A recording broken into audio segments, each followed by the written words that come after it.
Okay. ఈరోజు మనం ఏం చేద్దామంటే నిజంగా అసలు ఈ కమ్యూనిజం వల్ల మన ప్రపంచానికి ఏమైనా ఉపయోగం ఉందా? చైనా అసలు ఈ కమ్యూనిజాన్ని నమ్మి ఎంత ఎదిగింది? మన భారతదేశం ఈ కమ్యూనిజాన్ని నమ్మి ఎంత ఎదిగింది? దీనివల్ల అసలు ప్రపంచం మొత్తానికి ఉపయోగం ఉందా లేదా? ఇంకోటేంటంటే ఇక్కడ మీ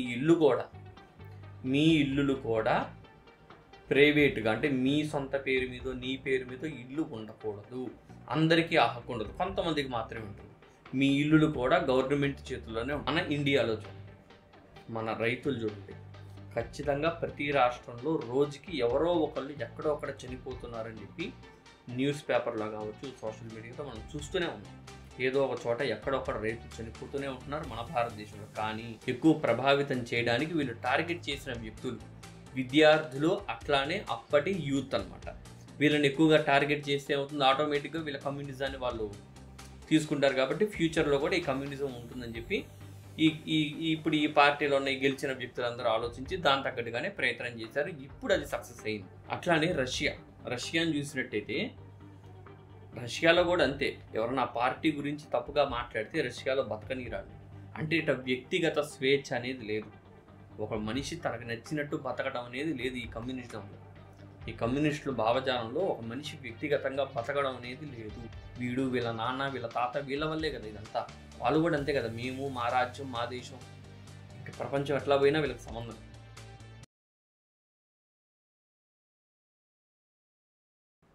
ఈ మధ్యకాలంలో మనం చూస్తూ ఉన్నాం అన్నమాట సోషల్ మీడియాలో కొంతమంది కమ్యూనిస్టులు, అంటే కొంతమంది సోకాల్డ్ కమ్యూనిస్టులు, కొంతమంది, అందరు నేను అనట్లేదు, కొంతమంది కమ్యూనిస్టులు ఒక మతాన్ని టార్గెట్ చేయడం, ఆ మతంలో ఒక కులాన్ని టార్గెట్ చేయడం, దానికి సంబంధించిన వ్యక్తుల్ని, ఆ మనుషుల్ని, మొత్తం ఆ వ్యవస్థనే వీళ్ళు తప్పుబట్టి భుజాలు తడువుకోవడం.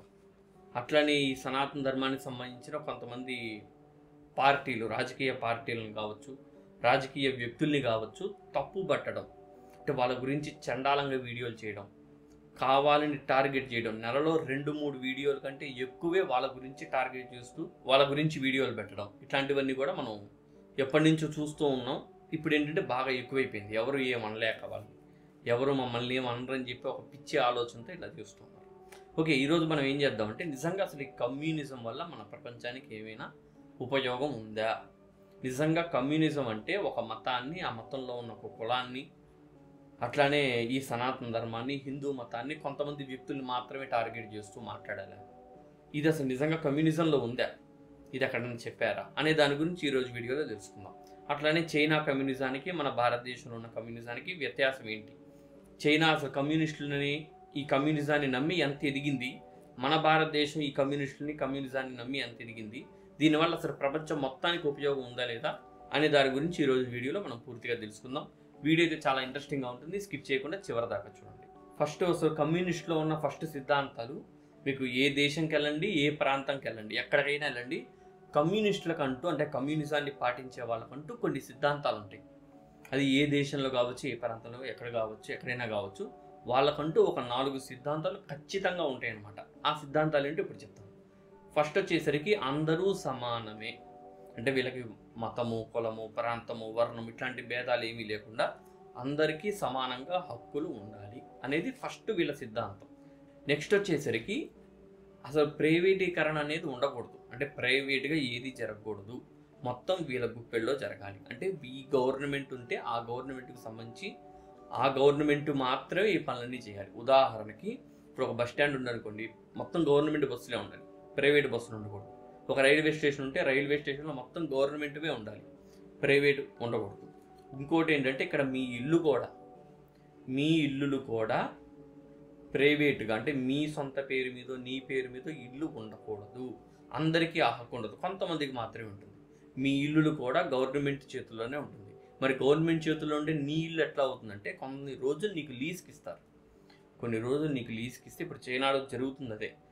కొన్ని రోజులు నీకు లీజ్కి ఇస్తే నువ్వు లీజ్ అయిపోయేదాకా ఇంట్లో ఉండొచ్చు. అప్పటిదాకా గవర్నమెంట్కి నువ్వు రెంట్ కట్టాలి. దాని తర్వాత లీజ్ టైం అయిపోయింది అనుకోండి, మీరు అక్కడి నుంచి వెళ్ళిపోవడం, ఇంకో చోట పర్మిషన్ పెట్టుకోవాలి. అలా షాప్ తీసుకోవాలన్న అదే పని చేయాలి, ఒక ఫ్యాక్టరీ కట్టాలన్న అదే పని చేయాలి. ఏం చేయాలన్నా సరే గవర్నమెంట్ దగ్గర పర్మిషన్ తీసుకోవాలి. గవర్నమెంట్ దగ్గర పర్మిషన్ తీసుకోకపోతే నువ్వు ఏమీ చేయడానికి లేదు, మొత్తం గవర్నమెంట్ చేతిలోనే ఉంటుంది. అంటే ప్రైవేటీకరణ అనేది ఉండదు అని అర్థం. తర్వాత వచ్చేసరికి కార్మికులకి ఖచ్చితంగా ఉన్నత స్థాయిలు ఇవ్వాలి, ఉన్నత పదవులు ఇవ్వాలి అనేది ఒకటనమాట. అంటే కార్మికులు అంటే ఇప్పుడు ఉదాహరణకి రైతులు తీసుకోండి, లేదు అంటే ఏ బేల్దారి మేస్తుని తీసుకోండి. ఇట్లా బాగా కష్టపడే వృత్తులు ఉంటాయి కదా కొంతమందివి, ఆ కష్టపడే వృత్తి వాళ్ళకి రాజ్యాధికారం కావచ్చు, వాళ్ళు రాజులుగా ఉండాలి అనేది ఈ కమ్యూనిస్టులో ఒక సిద్ధాంతం. ఇది మంచిదే, ఒక రకంగా ఇది మంచి సిద్ధాంతమే, ఓకే, మెచ్చుకోవచ్చు. ఇప్పుడు వచ్చేసరికి ఇది నాకు బాగా ఇష్టమైనది, విద్య అట్లానే ఆరోగ్యం, ఇవి గవర్నమెంటే మనకి ప్రొవైడ్ చేయాలి. అంటే గవర్నమెంట్ ఖచ్చితంగా మనకి ఉచితంగా విద్యని అట్లానే మనకి ఆరోగ్యాన్ని, అంటే మెడిసిన్ కావచ్చు, హాస్పిటల్ కావచ్చు, ఇవన్నీ గవర్నమెంటే మనకి ప్రొవైడ్ చేయాలి. ఇది నిజంగా ఒక మంచి ఆలోచన. ఓకే, ఇప్పుడు ఏం చేద్దామంటే అసలు నిజంగా ఈ కమ్యూనిస్టులు, మేము కమ్యూనిజం అని చెప్పుకున్న దేశాలు ఏంటి అంటే, మా దేశం అంతా కూడా కమ్యూనిస్ట్ దేశం అని చెప్పుకున్న కొన్ని దేశాలునే అవి కూడా చెప్తాను. ఫస్ట్ వచ్చేసరికి సోవియట్ యూనియన్, అంటే ఇప్పుడు రష్యా అని చెప్పుకున్నాను చూసారా, ఇదంతా కూడా ఒక కమ్యూనిస్టు దేశం అనమాట. తర్వాత వచ్చేసరికి చైనా, అందరికీ తెలిసిందే. తర్వాత వచ్చేసరికి ఉత్తర కొరియా, కిమ్ అని చెప్పి ఉంటుంది చూసారా, ఇదంతా కూడా కమ్యూనిస్టు దేశమే. తర్వాత వచ్చేసరికి క్యూబా, ఆ తర్వాత వచ్చేసరికి వియత్నాం.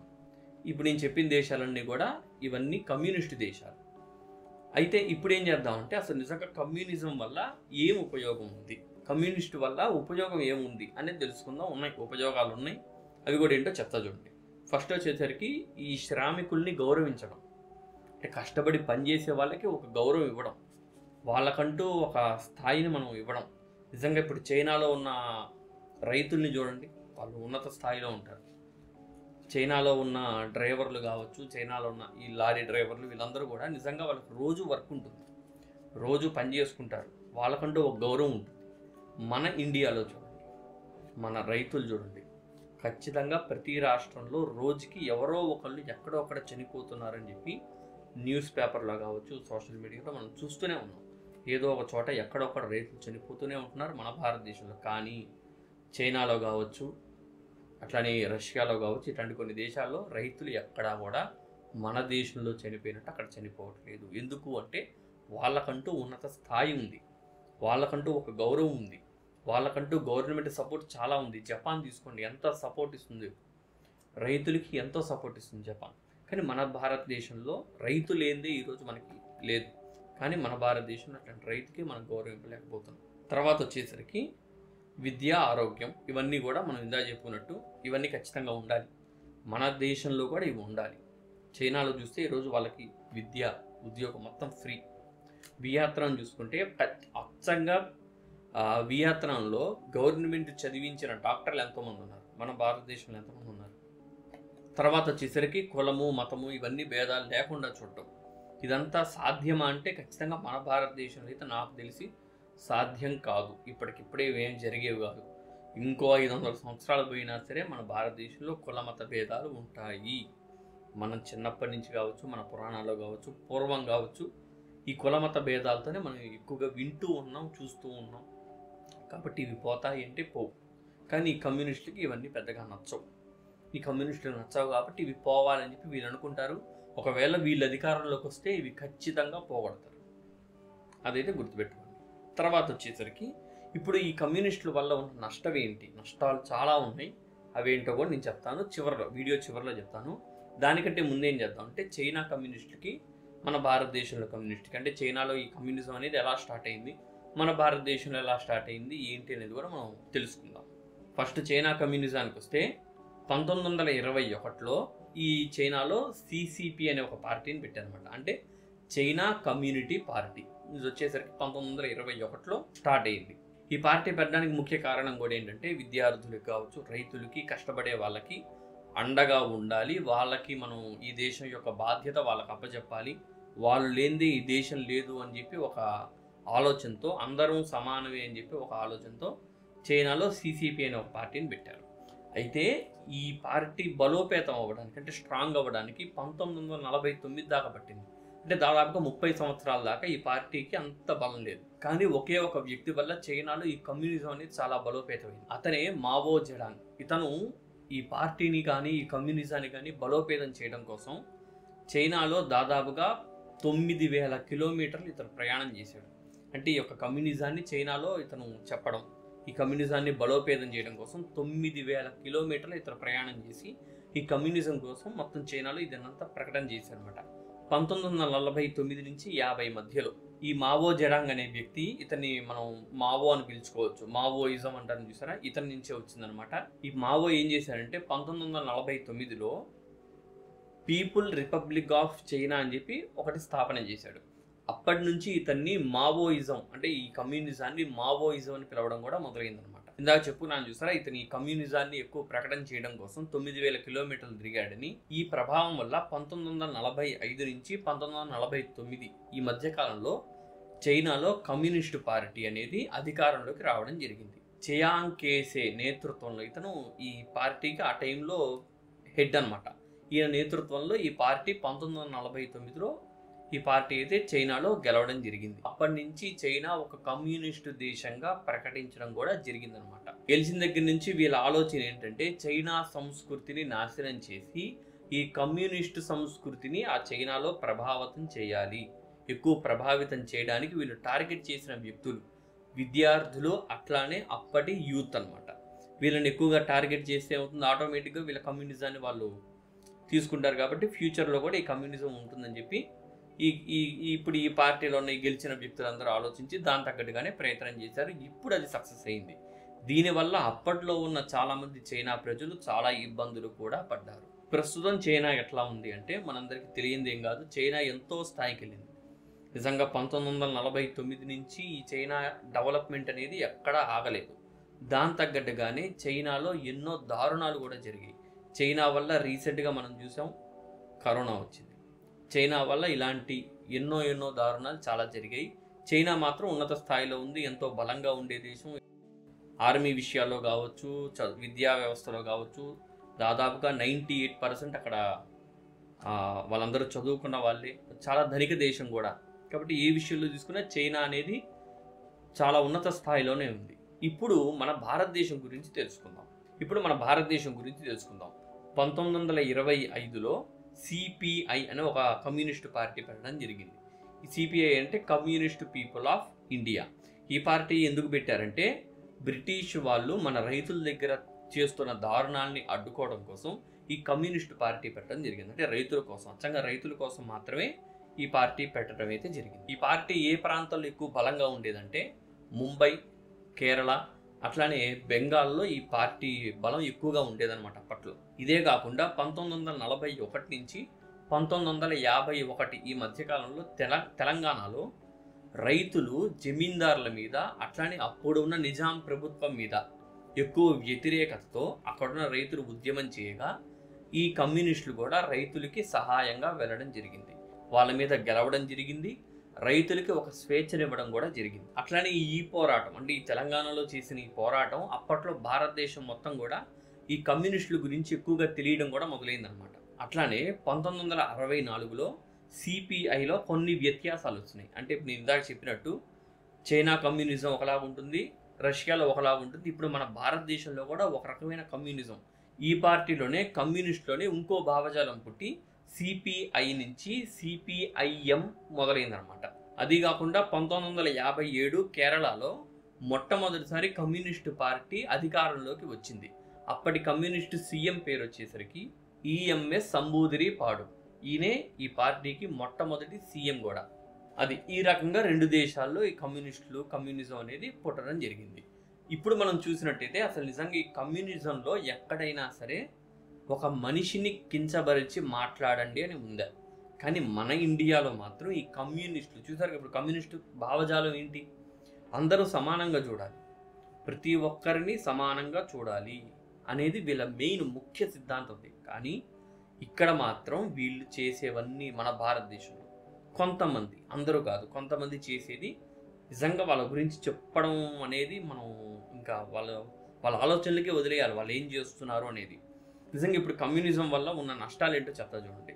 కమ్యూనిస్టుల వల్ల ఉండే ముఖ్యమైన నష్టం ఏంటంటే ఆ కమ్యూనిస్టు రాజ్యంలో బతుకుతున్న ప్రజలకి స్వేచ్ఛ ఉండదు.